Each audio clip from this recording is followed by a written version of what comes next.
266 জন জার্নালিস্টের এগেইনস্টে murder case. Daily স্টারের একটা report এসছে, তারা এটা করেছেন। আমরা ওয়েলকাম করি যে এটা নিয়ে আরো রিপোর্ট করা হচ্ছে, কিন্তু আমাদের কথা হচ্ছে যে এই যে 266 যে মার্ডার কেস হয়েছে, কারা কারা করবে? এটা কি গভর্নমেন্ট করিয়েছে? দেখেন, ব্লেমটা কিন্তু আমাদের দিকে আসছে যে না, আপনারা করেন নাই ঠিকই, কিন্তু আপনারা তো অ্যাকশনই নিতে পারেন।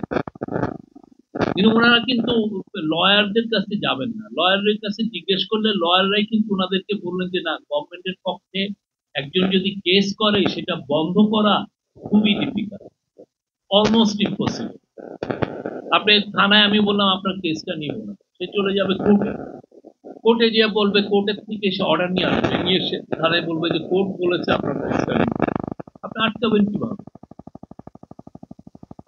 এই 266-র পিছনে কিন্তু ইন্টারিম গভর্নমেন্টের দায়ী না।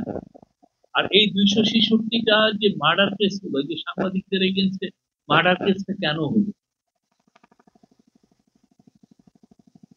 তো আমাদের এই বিষয়টা আমরা মনে করি আমরা এটা আরো স্বচ্ছভাবে আমরা ইনভেস্টিগেট করছি।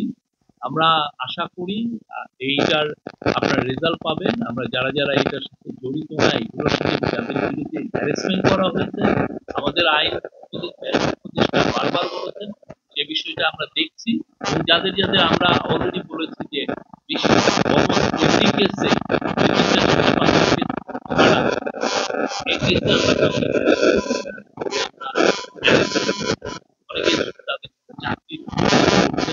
আমি শুনি নাই যে তারা, আমরা আশা করছি যে এই চ্যাপ্টার। আর কাউকে ইডিওলজিক্যাল পজিশনের জন্য কাউকে কি প্রসিকিউট করা হচ্ছে? আপনি শুনেছেন যে আপনি যেই ইডিওলজিক্যাল পজিশন আপনি ধারণ করেন, সেটার জন্য কি কোনো আমরা কাউকে কারো ফ্রিডম অফ এক্সপ্রেশনটা কেড়ে নিচ্ছি, আমরা কথা বলার রাইটটা কেড়ে নিচ্ছি, আপনার ফেসবুকের আইডিটা খেয়ে দিচ্ছি, আপনাকে বলছি যে না, আপনি এটা করতে পারবেন না। অনেক সাংবাদিক প্রতিদিন আমাদের এগেইনস্টে লেখেন, না জেনেও। না, একটা জিনিস সত্যতা অনেক গভীরে না যেই জেনে অনেক কমেন্ট করে, কিন্তু আমরা তো এটার ব্যাপারে একদম চুপচাপ। কারণ আমরা জানি আমি এটা নিয়ে যদি একটা কথা বলতে যাই, উনি বলবেন যে আমি হুমকি স্বীকার করি। আমরা যারা সত্যিকার অর্থে গভর্নমেন্টে এসে আমরা হাত পা আসলে বাধা বুঝতেও পারি।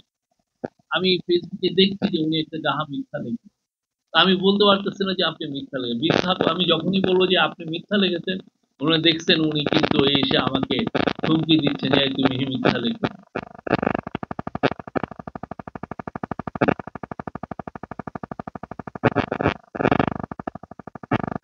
কিন্তু